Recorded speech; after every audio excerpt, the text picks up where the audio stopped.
At first, there was silence, then quickly erupted into screaming. "You killed her!" Rocky exclaimed, shooting backwards. An uproar of massive panic tore into the room, trauma and fear staining the eyes of each innocent pup, now standing before the blood had already been spilled for the first time in their lives. Each dog went wide-eyed, jumping back and screaming in terror. Everyone with the exception of Marshall withdrew as far as they could from the body, nearly embedding themselves into the wall behind them.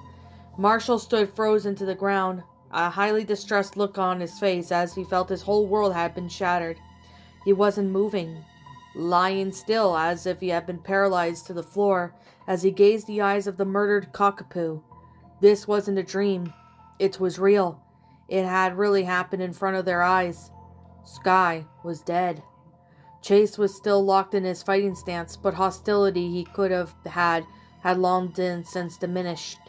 He couldn't believe what he had done, initially, but his mind quickly turned into denial. "Wait!" he muttered blankly. "No!" He searched for anything he could not believe in his own eyes. "Wait! Wait!" He finally came back, shuddering as swiftly as he returned the gun to his pup pack. "Why would you do that?" Rocky cried from across the room, pressed up against the wall. "Sky!" Zuma howled in distress.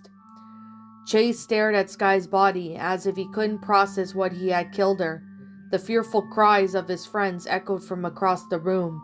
Rocky tried to yell for Marshall to get back, but the Dalmatian stood frozen to the ground. Narrowing his eyes for a moment, he finally remembered why he had pulled the trigger in the first place. Shaking his head, he sought to take control of the situation. "Everyone calm down!" Chase barked, taking a furtive posture and stepping over Sky. "Everything is secure." "What do you mean, secure?" Rocky demanded. "You killed her!" "It wasn't Sky," protested the shepherd. "It was a creature. A monster of some kind. I've been talking to Captain Cyrus. A parasitic creature is loose in the city. That's why we're here. And that's why you should have been listening to me." The remaining dogs stared at him with a mix of fear and confusion. "Ferox Miles, that's its name," Chase informed them. "It's a single-celled, shape-shifting organism that can hide inside you and take over your body." He nodded, and a wave of triumph sweeping over him. "It had Sky. That's why I had to kill her." "How do you know that?" Zuma cried out. "How could any of us have known that?" The police dog gave a reassuring nod. "You couldn't, but everything's okay now. I'm taking control here." "Control?" whined the uncertain mixed breed. "What do you mean?" Looking back at Sky's body, Chase couldn't help but wince. It was feral instinct that made him pull the trigger on the dog, and it was highly difficult to withhold his own cries of dismay. A crack of thunder sounded from outside, and the rain slightly intensified. The storm hadn't been making anything easier, but at least now all problems had been solved. The ugly truth of the matter was simply because it had to be done. Sky was infected, and it had to be stopped. It was his responsibility to protect his team, and if someone had to go and meet that goal, then Sky would just means to an end. Chase looked back at his friends and nodded confidently. "If it means to all of you do exactly as I say, we could secure this area and I could contact the ACG. Once we've cornered the Ferox Miles, they will be out of Adventure Bay, and we can sleep soundly again." "But," Zuma quivered, "but Sky..." "Look, I'm sad too," the shepherd shot back. "But do you realize that it's not her? What if I hadn't done that? We could have all been at risk." Zuma looked down the floor, tears streaming down his face, although he was making an effort to process what he had been hearing. Rocky was clinging onto Zuma, almost like he was trying to hide with him, like the Labrador was a protective shield. Marshall still hadn't moved or said a word, a traumatized look still displayed upon his face. Rubble was cowering in the corner, too afraid to say anything. Chase, however, was brimming with a newfound confidence, overjoyed that the erratic noise had in his mind now gone along with the threat to Adventure Bay. All he had to do now was to clean up the mess. "Now, here's the first thing I need you all to do," he began. "Go to your kennels and stay there. Do not leave the lookout grounds." "What? Why?" Zuma questioned, narrowing his eyes. Keeping you there is the best way, to keep you all accounted for, the shepherd explained. Also, I need everything and everyone secure while I deal with Sky, and when the ACG arrives. They're coming here? Rocky went eye-wide, breathing growing shaky. Yes, but you'll be in your kennels, remember? He pointed out. Just stay in there and don't leave. Have everything taken care of. He turned and walked back over to where he had left the blood reader. It was still sitting on the floor from when it had been dropped during the uproar, but it was mostly unarmed. With his friends locked down, he just needed Sky's blood to verify the parasite, and it would all be over. Now go, he commanded, and I'll come around in a few minutes to check on you. After a moment of hesitation, Zuma nodded and slowly left the wall, Rocky still glued to him like flypaper. Rubble followed them shortly behind, keeping his head and tail low. They all paused for a moment as they approached Chase, almost fearing to be near him. The shepherd stepped aside and gestured to the elevator. After a short look at where Sky had fallen, they pressed a button onto the doors. Zuma looked back, noticing Marshall still not yet moved. Marshall? Zuma called out to his friend. Come on, do what Chase says. The Dalmatian was unresponsive, and Chase raised an eyebrow. Zuma turned around and walked over to the paralyzed dog, gently coming up to his side. Marshall? Hey. He tapped a brown paw to the firefighter's shoulder, causing him to visibly flinch. After a moment of hesitant breathing, Marshall's blue eyes flicked towards Zuma. Come on, we're leaving, the lab said as he moved his paw to Marshall's back, gently pushing him along. Chase watched his Dalmatian friend get led to the elevator before the door was finally shut between them, and they all descend down. He was finally alone. The shepherd let out a small, deep breath and prepared himself. Before looking at Sky's body, he knew the first thing he had to do was to move it. Nothing good came out of leaving a dead dog laced with a parasite on the lookout. He had to find a place to move it. Taking her out in the rain was a bad idea, as all the water will wash away the blood and likely carry the Viroxmal's parasite into the grass. As his eyes rested above the dead animal, a low growl emitted from him. He almost took a step back, remembering Cyrus's warning about the nature of the creature. Viroxmal's, if believed it was compromised, it would erupt from the body and go on an attack. Sky had not yet moved since the bullet had entered her head. Yet, Chase was made sure every dog was locked up in their kennels outside, far away from the contamination site upstairs. Even with the dangers, the puppy was naturally curious about his parasitical advisory. Gently lowering himself down a little, he slightly tilted his head. What are you doing? What are you? He asked, wondering if he'd get an answer. No response. Chase sat backwards to try again. Can you understand me? His words fell on deaf ears, and the shepherd gave an agitated huff and stood up. There weren't many places on the upper floors of the tower to take Sky, but he did have a knowledge of a boiler room that rested underground, built beneath the tower. It wasn't a place you could access any time of day. It required a special clearance that only Ryder carried. However, Chase still possessed the files and data he pulled behind Ryder's back, giving him illegal information which contained the entrance codes for the boiler room. He knew there were plenty of metal tables, tools, seclusion, and a whole furnace in there, making it the ideal place to do some blood work. All right, come on, you, Chase muttered, leaning to grab Sky's leg in his teeth, then instantly stopped, realizing that was a horribly stupid idea as she was laced with the parasite. Quickly pulling his head back, he looked around the room and spotted the blanket that Sky had been wrapped herself in. Not the ideal tool for transportation, but it would do. He made his way over to pick it up. If the Viroxmal's needed constant blood, protein, and wet environments to survive, sitting it on a dry blanket was likely something it wouldn't do. So Chase felt it was safe to grab the fabric in his teeth, and that information also meant that the creature was probably not hiding in the small puddle or drop of blood that had been spilled from the gunshot. It could survive in blood, but abandoning its protein-provided cocoon could put it in a bad position. Even if it was hiding in a blood puddle, where would it even go? There was even nothing but metal floor of the tower, no dirt, land, or to escape in. It was safe assumption that the Viroxmal's was choosing not to escape Sky. Chase pulled the blanket over to the body and laid it out flat beside her, making sure his paws were protected by an end of the fabric. He gently pushed Sky onto the blanket and wrapped her up, with the four corners laid out on the side. Chase quickly turned the blanket into a blood body bag. He leaned down and grabbed the corners, now dragging the dead cockapoo into the elevator, also making sure to push the bag that contained the blood reader. It didn't take much effort to bring her in. She was a remarkably light animal, after all, which also made bagging her in the blanket significantly easier.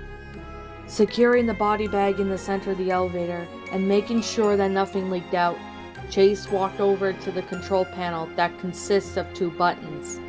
He reached his paw out and held the down button for a solid 6 seconds. A hidden panel opened up just underneath, revealing a keypad. Alright, what is it again? Chase lowered his ears, squinting his eyes as he looked over each number button. 6233, He hit each one and then stopped for a moment. I think 7 came after? It took him a moment until he finally inputted the correct combination, and the elevator doors closed as it began to move downwards. The shepherd had sat back and took a moment to breathe, trying to ease his nerves. There was still panic in the air, but a few deep breaths would likely ease Chase into moving forward. But the emergency radio Cyrus had given him still dangled from his collar, just itching to be pressed to call into the heavy artillery. Just a few hours from now, everything would be solved. The creature would be contained, the ACG would leave forever. Cyrus would command him, a funeral would be held for Sky, and all of his friends would finally understand how much he sacrificed to keep them safe. A light had died in the elevator as it moved underground, shrouding the Chase in darkness. He took some deep breathing exercises. It all came to a slow halt, and the doors opened, washing him in hot air. The boiler room was still small, slightly cramped area, bathed in the red and orange lights. Metal tables sat against the walls, carrying tools like someone had left them there years ago. An ideal place to get work on Sky.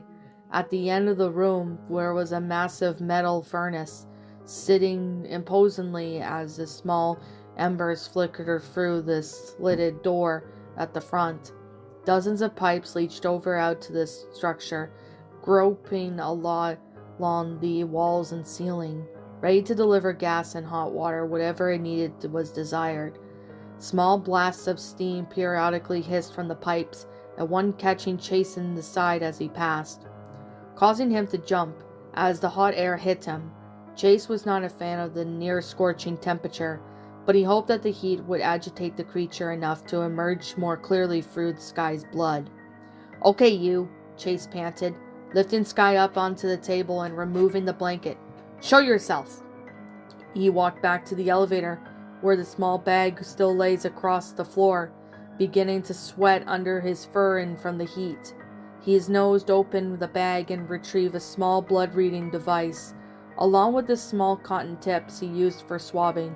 It took him a few seconds to align Sky's body properly on the table, making sure to position her in a way where if the Vurox miles erupted out, he'd be able to quickly push the table and sweep her into the furnace. He swabbed the wound in her head, the killing blow that Chase had inflicted upon his own will. He wasn't proud of what he had to do, but if the threat was secured, he'd be able to turn himself in for his action. Owning up to what he had done, with the tip now stained with bright crimson red, he stuck it into the machine, his heart beginning to race. The screen flicked on, processing the DNA symbol. "Come on," Chase growled, staring down at the little device. "Show me!" The small machine merely beeped in response, working its way at reading the blood. Chase narrowed his eyes. It didn't take nearly this long when he tested his own blood. It has its results in mere seconds. Why was it taking its time now? He was growing angry, even more from the heat, and Chase was about to lash until he spotted a small detail on the screen. It was a little symbol of the thermometer, blinking rapidly on the screen, and he quickly relaxed as he realized what he was doing wrong. The excessive heat of the room was slowing down the machine, forcing it to exert more power and cooling itself than actually running its task. I should have done it upstairs, Chase muttered, exasperated. He was starting to feel nauseous from the heat himself. He made his decision to return outside and check the others. Hopefully returning the reader to cool air would speed up the process. Night had shrouded in Adventure Bay when Chase emerged outside into the rain. The storm had not yet settled, the fervor confirmed by a crack of thunder and a flash of lightning. Chase shrugged it off and gently placed the blood reader in a spot where it wouldn't be waterlogged from the rain, leaning in against the wall of the elevator but making sure to keep its doors open. He was hoping that the cool air from the rain would cool it off and give him the results he wanted. Seeing as he was already outside, he figured it would be a good idea to check on everyone else, make sure that they were abiding his rules. Chase stretched for a moment before placing his paws on the wet pavement and trekking out into the storm. Deciding to check Rocky first, he passed under the slide that was wrapped in around the lookout, which acted as a waterfall as the rain collected in it. Approaching the green kennel, Chase took a breath and knocked on the door. "Rocky?" "What?" came the muffled voice from inside. "Rocky, it's Chase. I'm just checking on you." "Chase, in all honesty, I really don't want to talk to you right now." The shepherd sighed, looking off to the side as he shook off the water that had collected in his fur. "I guess that's fair, just seeing if you're okay, you know?" Rocky's voice came on to the other side of the door. "I'm not okay, Chase. No one is." "That's fine. Just know everything will go back to normal in just a few hours," the police dog tried to reassure. "I highly doubt it." After a short conversation, Chase knew the mixed breed wasn't interested in talking. He didn't blame the dog. He wouldn't blame any of them if they were currently in distress. Witnessing their friend being executed for something they didn't or understand could go confusion and fear among the dogs. But in the time they would stand strong, he moved across the lot as the rain flooded down above him, coming to Rubble's kennel and seeing that his door was actually open.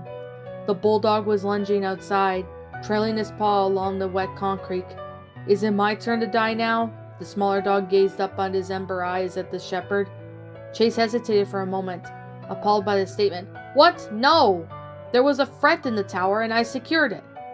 "Sure, I guess," shrugged the construction worker, then stood up. I think I'm going to sleep now." "You tired after all that?" "No." Rubble turned around, walking to his den. "I would just really like to get this day over with." Chase tried to end it on a happier note. "Oh, sleep well," when he got no response as the kennel door was shut in his face. "Fine then," he muttered quietly, the sign that Rubble was just stressed.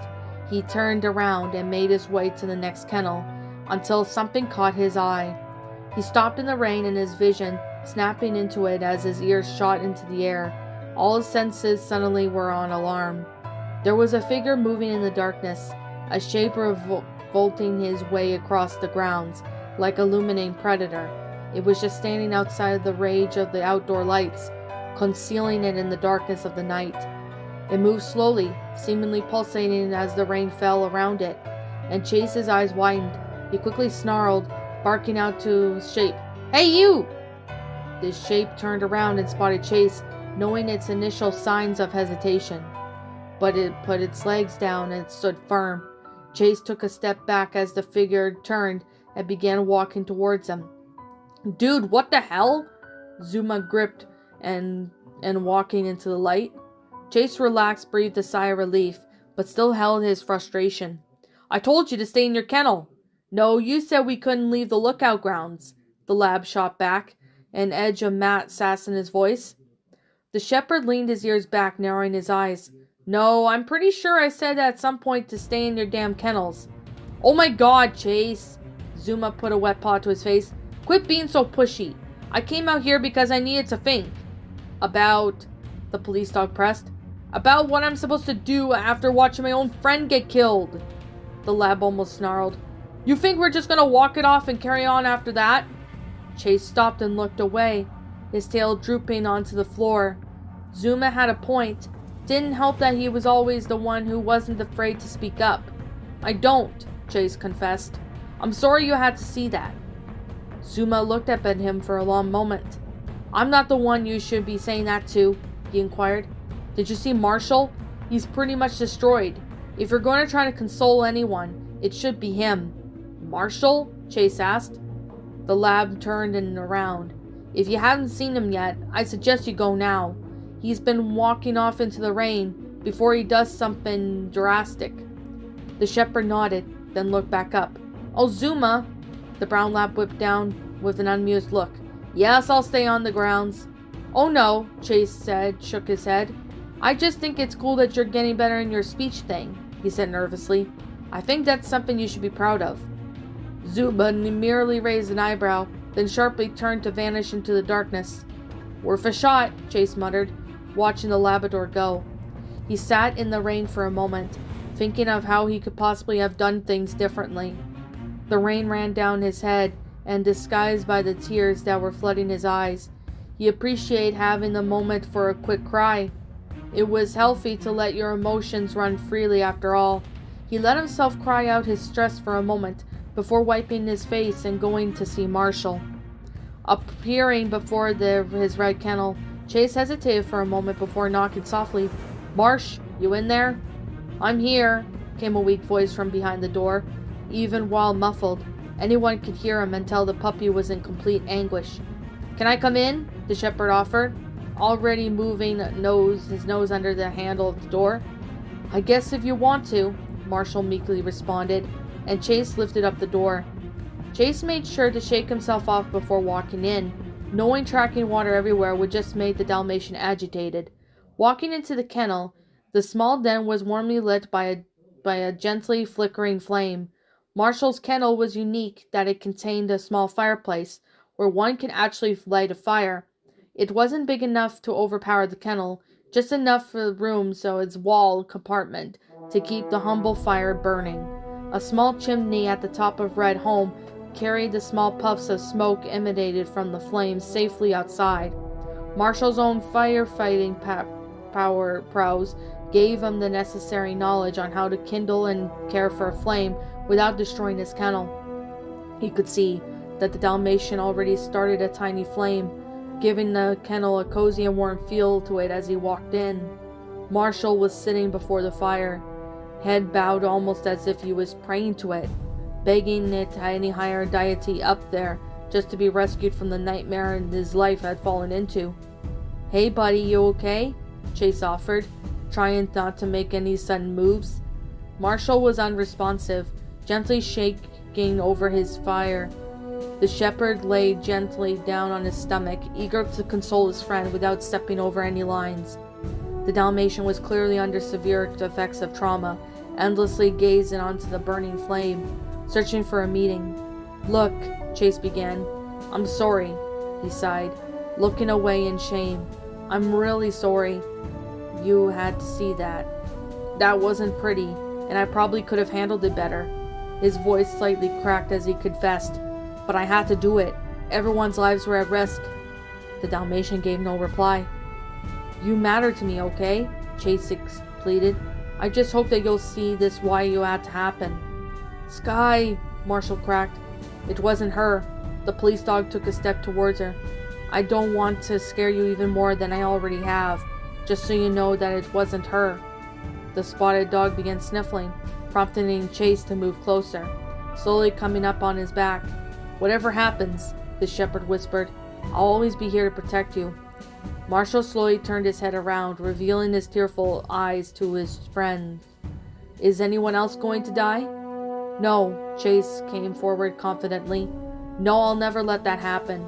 He held up his arms and wrapped them around Marshall, pulling him into a hug. I'll never let anything hurt you. They stood motionless for a few seconds, until Marshall draped his own arms over Chase, nestling onto his shoulder as he returned the hug, promptly crying into Chase's fur. It was agonizing to see Marshall like this, emotionally and physiologically broken from witnessing something as vicious as death. He was just a puppy. They all were, and now they fear and shrouded their usual joyful lifestyle. I will protect you, all of you, Chase repeated, cradling the Dalmatian. You just have to trust me and do as I say. Marshall sniffed for a moment before letting go. Okay. He gave the frail dog a warm smile. Stay in your kennel, Marshall. I'll say when you come out. They broke apart as Chase gave them some final reassuring words. He knew that Marshall was sensitive, and he'd do whatever it took to help him feel better. But first things first, the blood reader was surely ready by now, so the shepherd gave the Dalmatian a long look before finally turning and leaving the den. Passing through the rain, he briefly saw Zuma sitting nearby, facing away from the lookout, deciding not to bother him. Chase considered leaving. Only having one dog outside is probably not too harmful. Making his way back to the small machine, surely it cooled down by now as it rested it still in the elevator. The heat within it soothed away. Sure enough, the screen now had a blinking light, signaling that the test was complete. Chase looked down at the screen, expecting all questions to be answered. Instead, a wave of confusion hit him, narrowing his eyes and blinking in bewilderment at what he saw. What? Wait, he said, puzzled. What? What's up, my pretties? It's the Lion Queen here. I want to appreciate you all for tuning into this video, and I do appreciate you guys supporting my video by giving this video likes and stuff. If you really enjoyed this video, be sure to leave a like, comment and subscribe if you're new, ring the bell for notifications to when I upload so that way you guys will get updated for whenever I upload. If you want to follow me on Twitter or DeviantArt, feel free to leave a follow on those if you are interested in following me on those socials. If you want to support my backup channel, known as Miss Dark Shigo, feel free to subscribe to it, as a link to that will also be in the About page section. And with that being said, and that being the case, thank you so much for watching, my pretties, and as always, stay pretty.